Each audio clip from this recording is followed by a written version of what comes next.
There was a point in time where marriage was honorable in the black community. Everybody wanted to be married. The man ran the household. The man wanted to be in the household. The man commanded his household. The man went out and worked. The woman stayed back and took care of the house. That's what used to go on. That's back in the 50s. But that's frowned upon in today's society.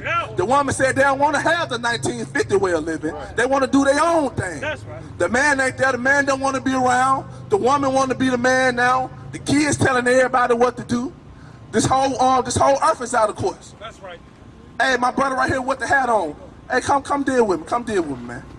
Sister on the phone. Come deal with us. Come deal with us.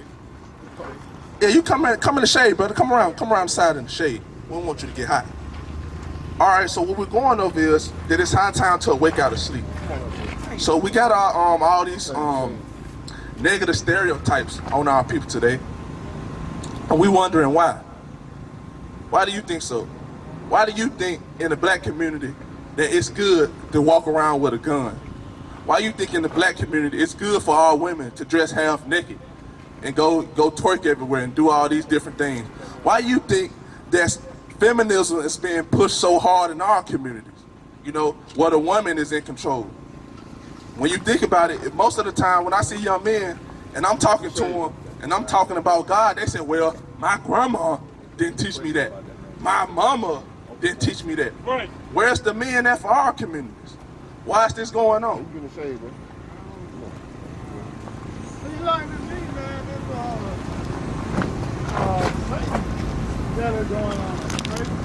Yeah, okay. Satan got going on, okay. I'm the man of the house, but ain't no mama control me. All praise. Yeah, What about you, brother, right here? Why you think that there's so much negativity going on in our communities? Why the men not in the household running things? Why the woman running it? Well, my straight opinion is because the men let the woman run it. A woman can't run in if you don't let it. But I think it should go both ways. It's a 50-50 split in my eyesight that two should do the house together. Okay. Because when you're separated, the house won't stand anyway. Right. But the man is the leader. Right. If you don't take control and be the leader, she got to be the leader. So it's up to us men to get strong like we used to be.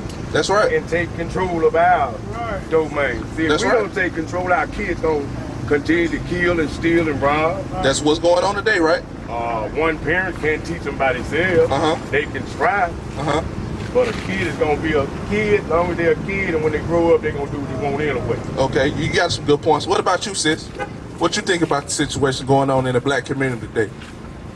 Well, to piggyback on what he just said, a lot of our issues are dealing with a lot of men that are lost. Okay. And a lot of the young boys going around carrying guns, they can't purchase them. Right. So they have adult men to purchase them for them and give them to them. And so that's a lot of our issues. Hey, come on, bro, where you going? We're having a good conversation. A lot of our issues are with the young men, or with the older men, not being taught or not being leaders. Right. And that's a lot of our problems. Okay, so a lot of the women take over and take control because the man is not there doing what he's supposed to do. That's true. A lot of the men are not working.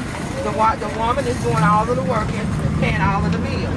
Okay. Whereas you have a man there, I mean, a lot of times a man don't have to work, but he has to still be a leader, and you got to treat him like that way. Right. All right, so y'all made some good points. Y'all made some great, excellent points. So this is my question for y'all. Do y'all think that's a good thing in our community? Is that a blessing that the women is taking over the households and running the things? Is it a blessing that our kids going out shooting each other, running wild and rampant? Or is this a curse on our people? Okay, it's a curse upon the people, right? So did y'all know that these curses can be found in the Bible? Yeah, you did. Where can we find them at? Where it say, can't go straight to the scripture, but it's not saying that. It's basically saying the word is coming back to being the word. It's gonna stand regardless. Ain't nothing we can do about that. Okay, can you give me a chapter? Tell what? Give me a book. Any book in the Bible y'all think those curses is found in? You said Revelation. I got two that said Revelation. What you think, brother, right here? Revelation. What you think? Huh? You said Exodus. Okay. What you think, brother? What book you think? I go straight back to the beginning, Genesis. In Genesis. So, Okay. All right. So we got Revelations, we got Exodus, and we got Genesis. So go to Deuteronomy. Go to Deuteronomy chapter 1, verse 1 first. Because before I bring this out to y'all, I want y'all to know this Bible was written for a certain group of people. Right. It was written by a certain group of people. Right. And this book is only for a specific group of people. That's right. So it's not for everybody. So what you hear today, you probably not gonna hear most of the time in different churches or different Bible study groups and different groups of that nature, even the conscious community. So read that. Deuteronomy chapter 1 and verse 1. Read it out.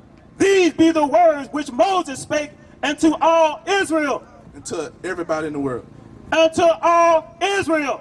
No, until the Arabs. Unto all Israel. All right, so the Bible's written unto all Israel. So how we know who Israel is? By the curses. Just look upon this sign right here.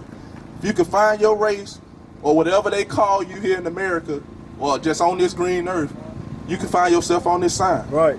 So go to Deuteronomy 28 and start at verse 15. Bring it up. Now we're going to talk about the curses. So the curses in the Bible, to answer y'all question, is found in Deuteronomy 28. That's right. Read. Deuteronomy chapter 28 and verse 15. Bring it out. But it shall come to pass, if thou wilt not hearken unto the voice of the Lord thy God, to observe to do all his commandments and his statutes, which I command thee this day, that all these curses shall come upon thee and overtake thee. We just went over a curse, that the man is not running the household, right? He said, what God said, if we don't keep his law, statute, and commandments that he gave us this day, that all these curses going to come upon us and overtake us. Right, right. So this is my question now.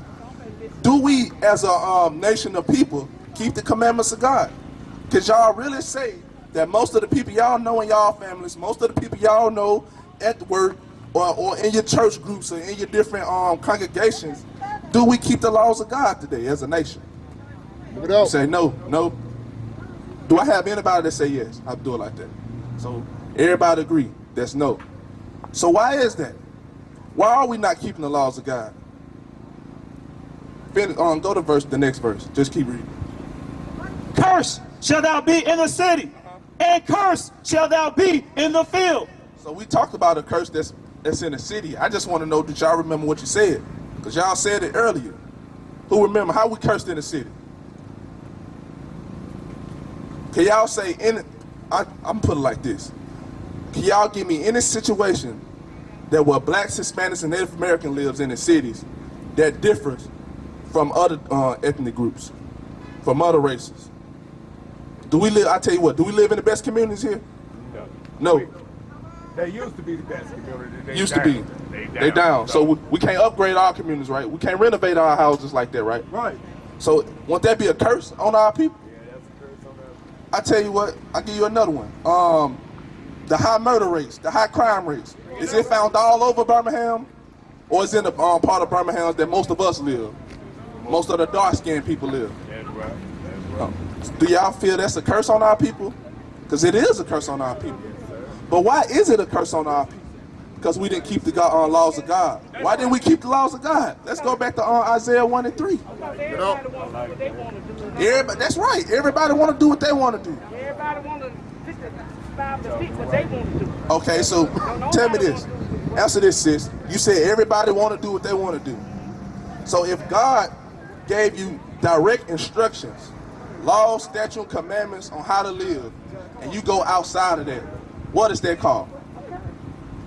All right, okay. Sin. First of all, people don't want to read.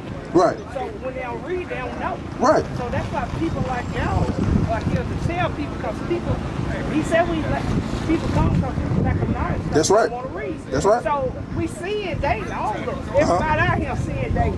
But some people are more ethnic about doing what God said do, because that's the only way you can live by it, what the word said. It don't change. That's right. She made a good point. Go to 1 John 3 and 4. Because I asked her a question. I said, if we doing outside of what God commanded us to do, she said it's sin. But don't you know that's scriptural though? That's right. Read that. 1 John chapter 3 and verse 4. Bring it out. Whosoever committeth sin transgresseth also the law. For sin is the transgression of the law. Sin is what? Sin is the transgression of the law. So sin is the transgression of the law. So when you transgress something, you breaking it. So when you break the law, that's sin. That's out the Bible. So let's go back to the point. So why are we going through these things? Go to Isaiah 1 and 3. And then give me that about the gates being language. Read that. I'll be a blessing upon us. The ox knoweth his owner, and the ass his master's crib. But Israel does not know. My people does not consider. She made a good point. She said we want to do what we want to do. So that's why we don't consider on the ways of God. That's why we don't know that we're supposed to keep the laws of God. That we are the Israelites according to the Bible. That we are different from the other nations in this world. We don't know that because why? We don't consider to do it. Keep reading out. A sinful nation, a people laden with iniquity, a seed of evildoers. God called us a seed of evildoers. Why? Because we're not doing no good in the communities. I know a couple people have a Stop the Violence march. You know, we'll have a rally every now and then. We'll have a little commercial tent saying put the guns down. But what is that doing? What about not having sex until you marry? Come on now. What about not being a whoremonger? What about that? What about teaching the women to dress in modesty? Don't have the young girls, showing their panty lines and stuff like that out today, showing their breasts or wearing pants. That's what's going on in the community. That's what's going on in the community today. That's why we need to come out here. The people perish from what? A lack of knowledge. Read. Children that are corrupters, they have forsaken the Lord. They have provoked the Holy One of Israel into anger. They are gone away backward. It says what? We provoked the Holy One of Israel to what? Anger. So you think when God put them curses on us, was he happy with what we was doing? Or what? We provoked him to anger. How did we provoke him to anger? Because we weren't listening to what God was bringing out. We weren't listening to the laws that God set for us to do. That's why this going on in our community. We used to scream black power while heroin was pushed. But at the end of the day, nothing's in vain. IUIC has been given a vision. The tents of Judah has risen. Many has attempted the mission, minor murmuring, omitting, and missing the mark. Just reading that he had the flame of fire in his eyes gave us the spark. We on Paul's mission. We out on the road, purple and gold. From Mexico, Cuba, Haiti, Ghana, Sierra Leone. 144,000 boots banging, concrete crackling. These are our men repented at heart. The scriptures is proof. IUIC, we deliver the truth.